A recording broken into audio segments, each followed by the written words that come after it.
Gary, will you lead the prayer? All right, we'll begin with a word of prayer. We'll ask Gary to lead us in prayer.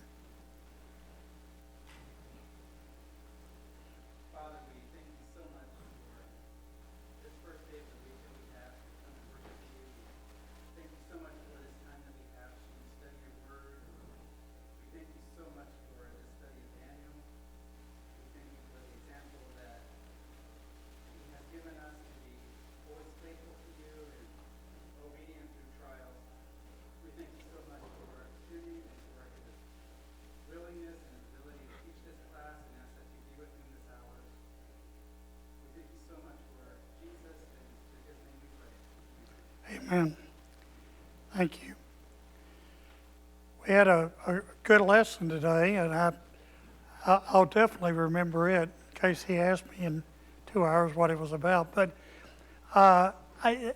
there's a really good point in that, and I hope that everybody can take the time to work through the lessons and kind of prepare, because we're going to be covering, we're just covering so much ground that it's not going to mean a whole lot to you. We could easily spend, if this were a college class, a semester on these 6 chapters. So, and we're kind of moving through it in maybe an hour and a half per chapter. So please, if you can, take the time and at least look at the questions and read, and then kind of go from there. I do have lesson 2 out in the foyer. We'll hopefully be beginning it on Wednesday night. You're going to grow tired of me saying this, but I also want to make another point, and let's start it off this way. So, Daniel is the one who's having a dream here in the 2nd chapter. He's very concerned. Why is he concerned about what he dreamed?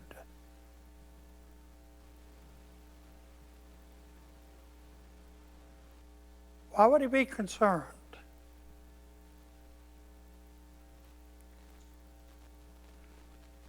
Where is he located at this point in time? What country? Boy, we're asleep today. Babylon? Okay. We kind of went back and forth, remember. We over in 6, we were in the 3rd year of Belshazzar, and we're back in the 1st year, but we're still in the Babylonian reign. What's he doing there? He's a captive, right? He's a Jew, and they've been taken into captivity. He's concerned for his people. Now he's had this dream, and he's probably very concerned about what it might mean. But how's he supposed to know that there are going to be? Well, he does. He should know because he interpreted in the 2nd chapter, but that, again, we're talking about these 3 coming kingdoms. And if he did understand that, Babylon is the biggest thing he's seen, probably, population-wise and power-wise. And now we're talking about, and he's already he won't have already done it because that's in the third year, but coming up, he's going to be talking about the fall of Babylon. And he's going to be talking about a 2nd kingdom. What's going to happen with the Jewish people? They're supposed to return, but are they going to have anything to return to? And are they going to be under the power of these other kings? And then we move to the 3rd kingdom. And then we talk about this monstrous, unearthly, terrible, great kingdom. So he has every reason to be very concerned for his fellow man. Now, Daniel's already well into his, what do we work out? Probably close to his 70s at this stage, 60s. So he's not a young man anymore. He knows his time. He's much closer to death than he was when he was born. So it isn't so much for him, but it is for his people. I believe we covered this first slide. I want to again make the point, and this is just kind of reiterate. Phil Jenkins had written in his small book and was quoting Francis D. Nichol that there are four major lines of prophecy in Daniel, and they parallel. First, when the God of heaven sets up kingdom which shall never be destroyed, over in the second chapter. The next one climaxes when the Son of Man receives an everlasting dominion in our chapter, 13 through 14. The third one is when opposition to the princes is broken without hand, in the next chapter, the 25th verse. And then in chapter 12 and 1, when God's people are delivered forever from their oppressors. In each case, we're talking about a future for the Jews, his people, although he doesn't probably yet understand that eternal kingdom is one that would be for both the Jews and the Gentiles. Let's see, did I go backwards? No. All right. So we'd already talked about this part. When the first year of Belshazzar, about 553 BC, let me get down. I started us at the wrong place. Sorry about that. There's a common explanation for our dream in the 7th chapter, and that in the 2nd. The great beast, or four kings or kingdoms that will arise from earth, that indicates a worldly juxtaposed against the kingdom received by the one who came before the Ancient of Days. And very similar over in the 2nd chapter, what do we find about the eternal kingdom? It was a rock that would come and destroy the statutes. So again, we're talking about the great world empires, but then we're talking about the fact that God will ultimately cause to be done what he wants to be done. We talked, I don't know if we got to this or not, but the commonalities in history of these foreign nations, these four kingdoms. Each sought, I can use that now because, does that show up? Yep, good. So Brian fixed me a pointer here. So each sought to conquer, control, and rule the world by military force. Each was an idolatrous nation, worshiping its pantheon of idol gods of its own creation. Each strongly opposed Jehovah God. We do find Nebuchadnezzar seemed to come around somewhat particularly after he was humiliated. Each opposed Jehovah God and his kingdom. Each was an enemy of God. The Roman Empire ultimately, not always, but ultimately probably becoming the greatest enemy of the kingdom of God, and ultimately being used to, I believe, divert the kingdom, at least part of it, into his own use, and him taking a large portion of what was Christianity and making it part of the national religion per se. And I believe that here Jehovah declares a judgment of the four beasts, and he will establish his own indestructible kingdom in this, and that's going to be the summary, in the dominion of the fourth beast, during that dominion. So, what was our dream? We started with a lion with wings of an eagle. Now, what does that suggest to you? Without reading it up here. A lion. King of the jungle, right? This was the animal that we as children knew to fear greatly, that it could devour, destroy, and devour. And now we put wings like an eagle on it. So we have the power of the king of the beast. What do the wings do for that lion? Can you imagine being a prey and a lion having wings could fly after you instead of having to run? That'd be pretty frightening. So it was a mighty, terrifying beast in that sense. Yet in the dream, what happens to it? Wings are plucked off. What would that mean? I mean, suddenly it's brought to earth. So a humiliation, a hindering of it to do what it wants. Then it's made to stand on its own 2 feet like a man. Now, we always see these movies where an animal wants to be able to move about on 2 feet like a man, but what's more effective moving about? Being able to go on 4 or being able to go on 2? Well, there's a reason man created the wheel and all the other things he did, because he could not run as fast as most of the animals. So, but in this case, so we're kind of going backwards instead of a animal becoming a man becoming a animal. We have a man, animal becoming a man. Go ahead, Lynn. I don't know, it's just me, but I think it's symbolic of his humbling, because he was the greatest, he was the king of beasts, and he was so great that he was able to fly over the people, and move from on high. And the first thing he does is he lost his wings, he's brought to earth, and the heart of the lion is taken from him. He's given the heart of man, which we think, oh, that's a raising up. But I think in this symbolism, it's showing that he was made like a common person. Yes. Lost all that power that he had, that God had allowed him to have, so that he could carry out that which was God's will. Right? So we have a limitation and then a minimization, and ultimately, of course, we find that kingdom falls.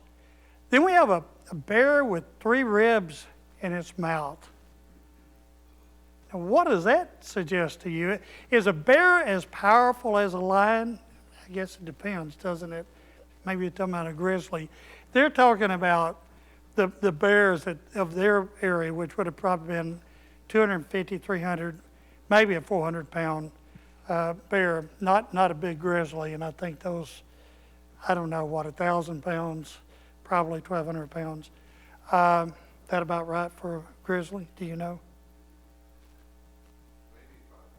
Oh, it isn't that much. Okay, so only about 500. That's still plenty big enough to be fearful. But yet a bear is still something to be dealt with. In this case, not as regal. Now, that's the other point that seems to come through. Babylon had artistic architecture, other things that kind of made it a little bit higher level than the Medes and the Persians. They were more just, they were powerful. They had picked up some pretty good instruments of war from neighbors. Primarily, though, Babylon fell due to its own rottenness within. So here's a bear, and it's got, what about the ribs in its mouth?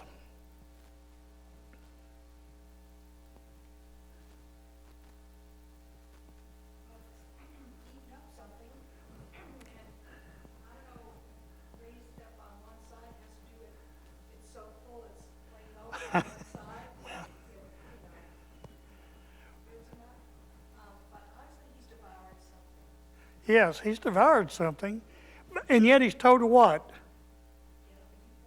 Go out and eat more. So a pretty ravenous beast that we're talking about. The one side higher, that's one idea. I don't know that any of us fully comprehend that.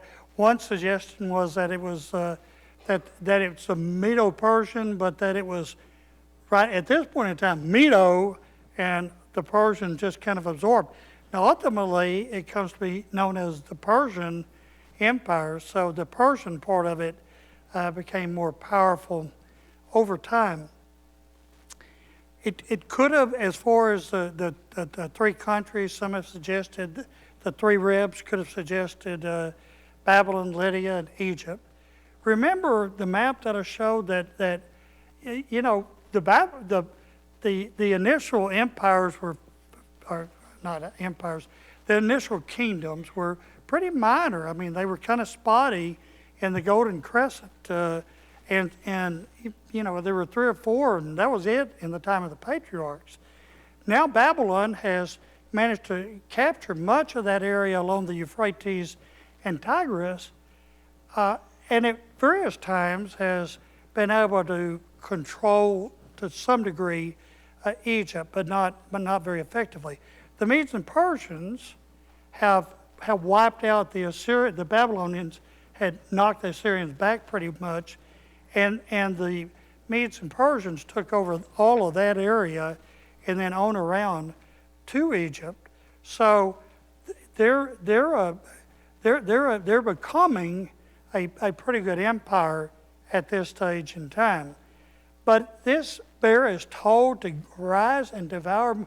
Just got through devouring one, now go devour another, and another, maybe devouring 3, and keep devouring. All right, we're going to come back to all these. It's kind of the introduction. So now we have a leopard with 4 heads and 4 wings. That would be, a leopard is known to be pretty aggressive, probably more so than most of the other cat family. What else? They're very fast already. Now you put wings on them. Now, I'm assuming those 4 heads and those 4 wings can all work in conjunction with each other, but 4 heads and four wings, and if I dreamed that, I'd be saying with Daniel, what is this? That's something really different. And again, we're likely talking about 4 generals. What do we know in history about Alexander and his empire, the Grecian Empire, Macedonian? What happened when he died?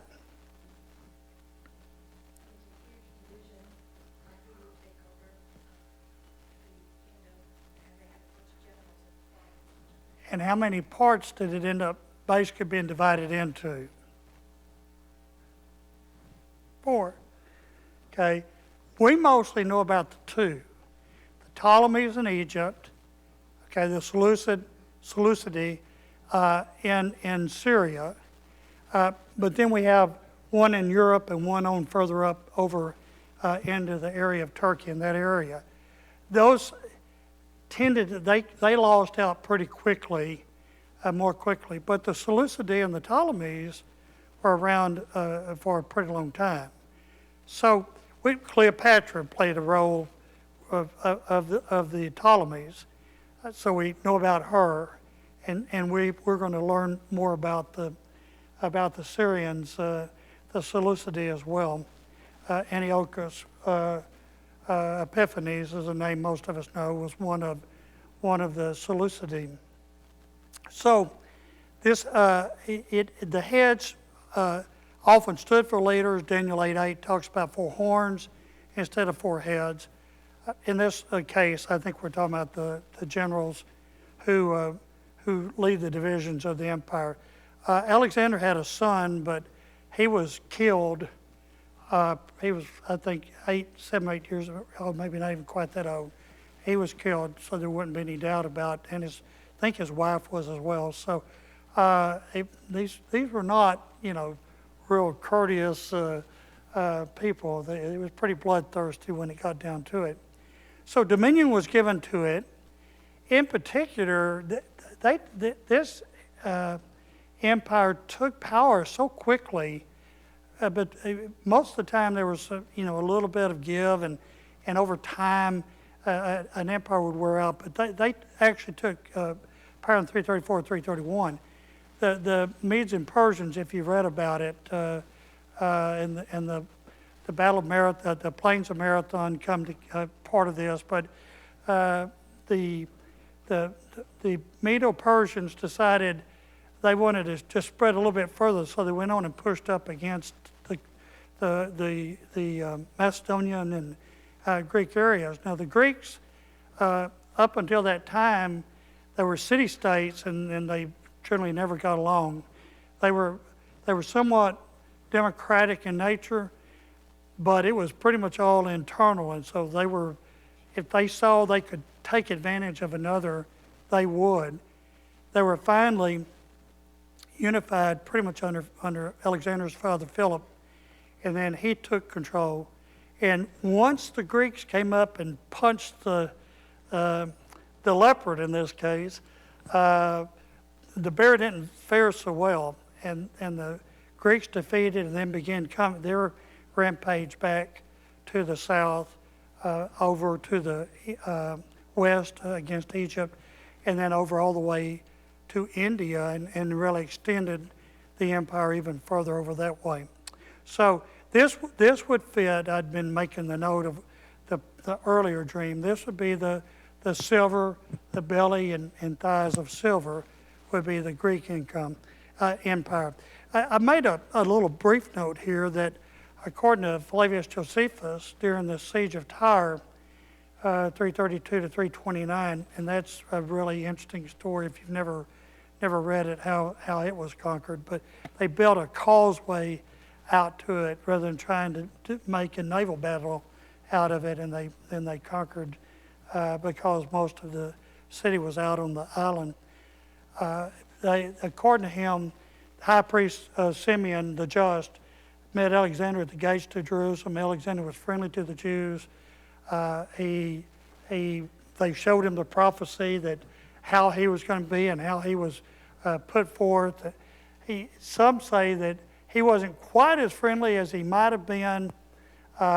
This is just hearsay, because he wasn't specifically named like some of the others were named in the prophecies. So, but nonetheless, that seems to have lived on and been recorded by Josephus, who tended to be a pretty good historian, but this would have been, he wasn't there, so this would have been things that were passed down. There were other things that he had asked for them to put up a monument for him in the temple, and he had said he could not do that, but they did agree that every child born within a year would have the name Alexander, and so that's why they say Alexander is a pretty common Jewish name.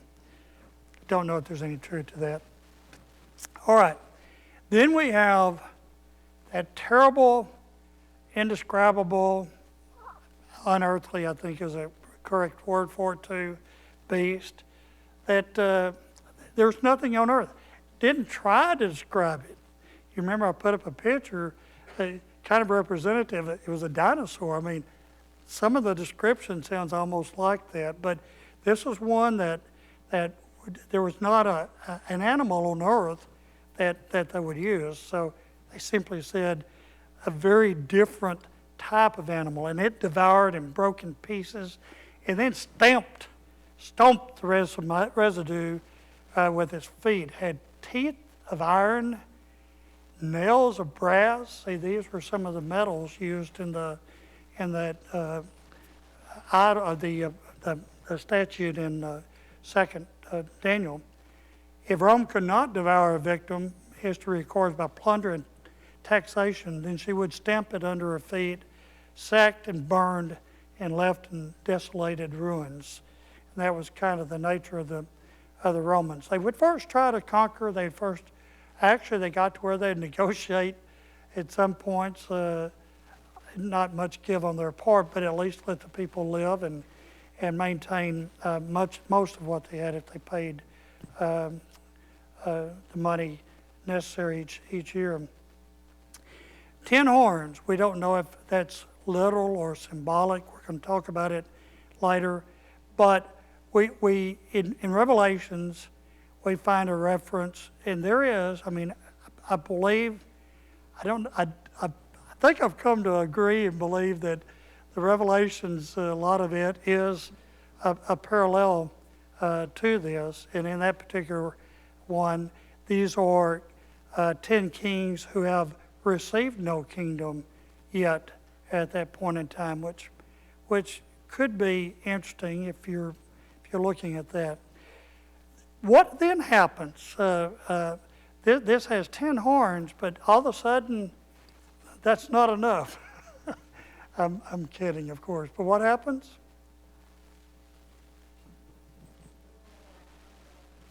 A little horn. Okay, and what's special about it?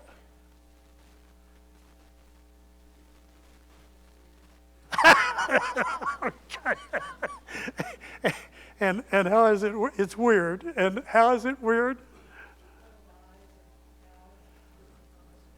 Has eyes and a mouth, and what'd you say? And it speaks pompous words. So this is a feisty little horn that causes a lot of trouble. It makes war and prevails against the saints until the Ancient of Days comes with judgment in favor of the saints. This would indicate that the one ruler seemed like it uprooted 3 of the horns. Now, and we're going to get back to that in a minute, so I'm not going to go forward on that, but just make that note. This beast is similar, somewhat, to the Revelations 13, 1 through 7, the beast of the sea.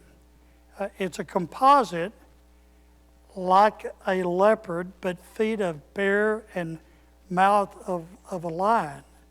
Okay, so that's a reverse order of what we're talking about now, right? Because what we were talking about was first there was a lion, then a bear, then a leopard. In this case, it's a leopard, a bear, and then a lion, parts of those that are involved in the Revelation prophecy. All right, now we have the Ancient of Days. Now that is just a marvelous description. We're going to talk, I guess I didn't catch it here, so I'm going to catch it later, but well, in particular what I want to know, there was one, how was that one described that came before the Ancient of Days? Notice carefully the wording. One like what? Not the, a Son of Man. Oh, does it really?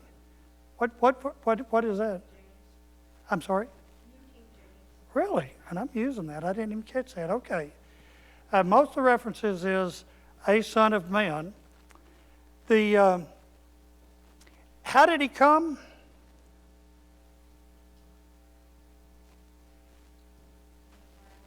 With the clouds of heaven. What does that indicate? Where did the beast come from?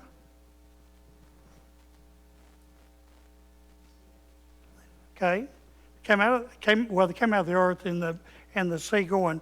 In Revelations, one of them came out of the sea. All right.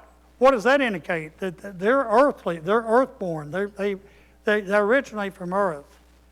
But he comes with the clouds. So this is coming heaven sent on a purpose, probably that represents something from God, a divine intervention. What's the purpose? He's coming to receive what?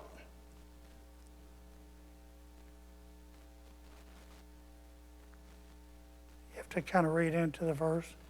What's he given in the initial description of the story?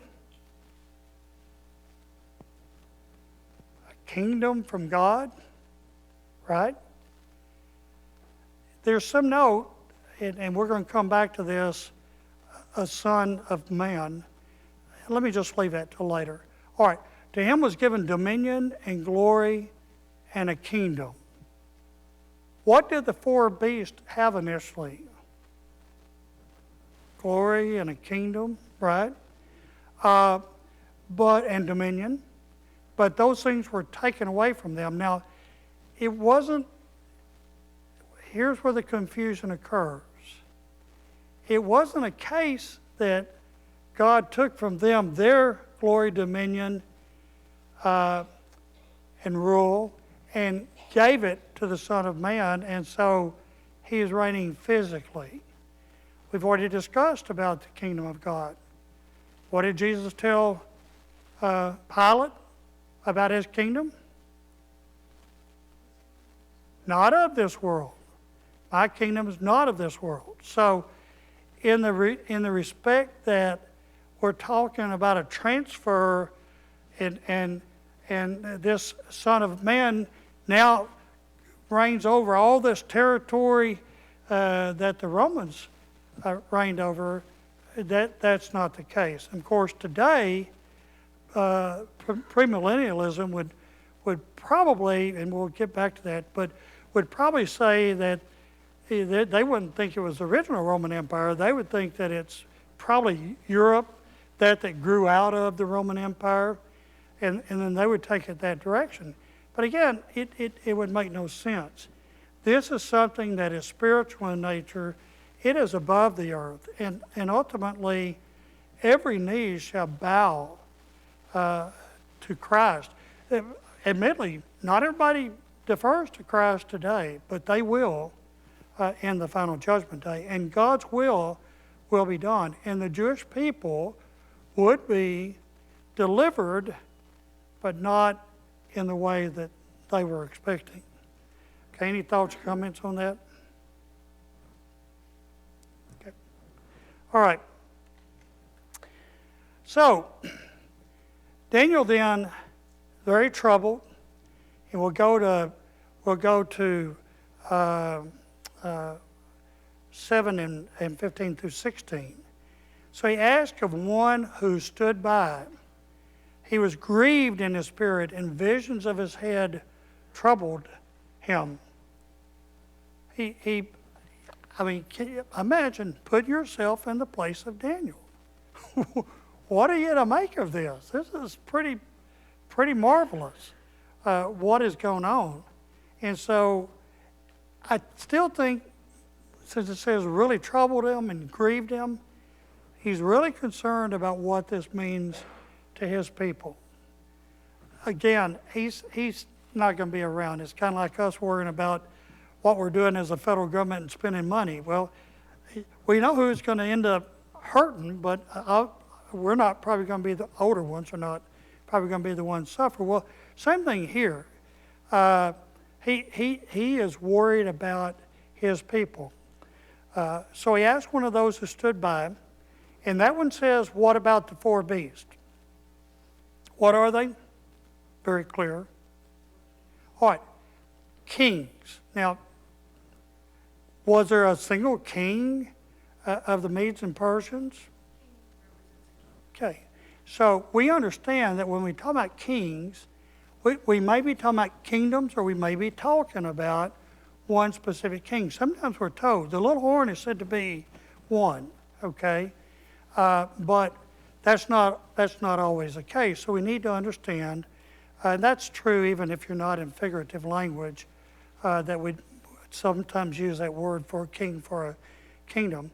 The saint, but, again, we're going to find this emphasis over and over, but the saints shall receive the kingdom and possess it forever. Now, does the saints, that means a Christian, right? What does saint mean? Okay, a sanctified one, one who's set apart, one who is for a particular purpose. Is the kingdom of God in existence at this time? Has there been a kingdom of God from the beginning of the world?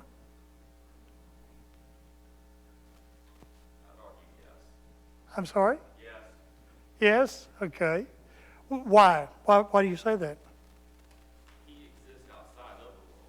Huh? He exists outside of this world. All right. Yeah. But even within the world, okay, Sure, he's announced himself long Okay?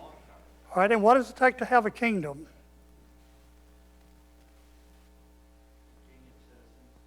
Citizens, a king, what else?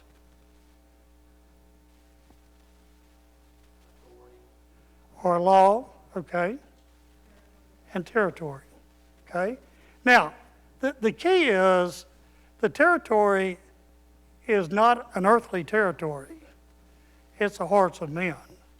So that's what makes it, it's of the world, just like we're of the world, yet we're spiritual, okay? Our soul, which is eternal, is here occupied within a body. These are things we don't necessarily understand fully, but we know what God has told us. So there's been God's law all along, but here he's talking about his overall purpose, that there would be specifically a kingdom, and we're going to find it, of course, in the New Testament. But this is why he did say to Pilate, my kingdom is not of this world. All right, we're going to get back to that in a minute too. So no further explanation was really needed on the three beasts after that. I mean, Daniel really wasn't so occupied with them so much as he was worried about those 10 horns and that little horn and all that. So he was particularly interested in that. So he says, he asked about it, and now he's told, the fourth beast shall be different than all other kingdoms. It's exceedingly dreadful, teeth of iron, nails of bronze. It devours, breaks in pieces, tramples the residue with its feet. The 10 horns that were on his head, I'm sorry, he's saying this, right, I'm ahead of myself. And then we talked about the other things. And this small horn had an appearance greater than his fellows. All right, I think we'd already pretty much covered that. So, the 10 horns are 10 kings. That's T-E-N horns, not T-I-N horns. The 10 horns are kings. McGigan, I've been using McGigan and Homer Haley primarily, and then Farrell Jenkins has some information. But McGigan suggested the following 10 kings. He does feel like they represent, well, it does says they were kings. He starts with Augustus, has some difficulty, 29 BC to 14 AD, and then Tiberius, Caligula, Claudius, Nero, Galba, Otho, Vitellius. Those three all reigned within a 2-year period, actually more of about a year period, so they weren't around real long. Vespasian and Titus. Augustus would have still reigned after the birth of Christ, but prior to the establishment of the church. Homer Haley felt that the 10 was a completeness, and these are the problems you get into in prophecy, that they represented the entirety, I think 45 kings who reigned over Rome. So he's going to come to some different conclusions. I'm not certain why he actually stopped at Constantine, and that's why I wasn't sure why you would stop at Constantine. There were Western emperors that went until 476 AD. So Rome, that's the thing, one of the other things that sets that apart. The other kingdoms were around for 100, 200 year type period, maybe. In Rome, we have almost 1,000 years in the West, but in a lot of, some of you may not know or may have forgotten that the Byzantine Empire, which was really the Roman Empire in the East, lived until 1453 AD. So that's almost 2,000 years after the start of the Roman Empire. And again, I made that note in 13:1 and 2, which is important to see, emperors who have received no kingdom yet. The reason that's important, John, if this is, depending on how this is correlated with Revelations, John, and I think I'm back to agreeing with Paul now in maybe an earlier time for John, some feel that John, what's the earliest date? Do you know on John that some think it may have been? Do you remember? Yeah, yeah, about 68. And then others, say 90, 98, somewhere in that order. Well, that depends on what kings he's foreseeing in the future from the time of his prophecy, and then is talking about, because he's talking about this great suppression and persecution that is about to occur to those churches of Asia and throughout the Roman Empire, but in particular in that area. So if he's looking forward to them, then our accounting of kings may move forward. Again, as everybody emphasizes, numbers can mean real, literal numbers, and they can stand for more symbolic. We've talked about 7 being complete, 3 being the Trinity, which is perfect. 8 is beyond 7, 6 is short of 7. 3, again, being perfect, but we find is also used to probably, it was 3.5, not 3, so never mind that. All right, so let me move on to the next slide. Homer had felt, well, I repeated myself a little bit there, didn't I? However, let's see. The clear thing is that these, I didn't realize I duplicated that on the 2. The clear thing is that the 2, we're down here, would be the Roman emperors of the Roman Empire that were in existence when the Son of Man would receive the kingdom, and it would be delivered to the saints. Okay. Let me repeat that. I wasn't very clear. All right. A lot of the teaching today is that this end of the Roman Empire is occurring now. In fact, it became a real big thing when the European Union formed, that this was going to be the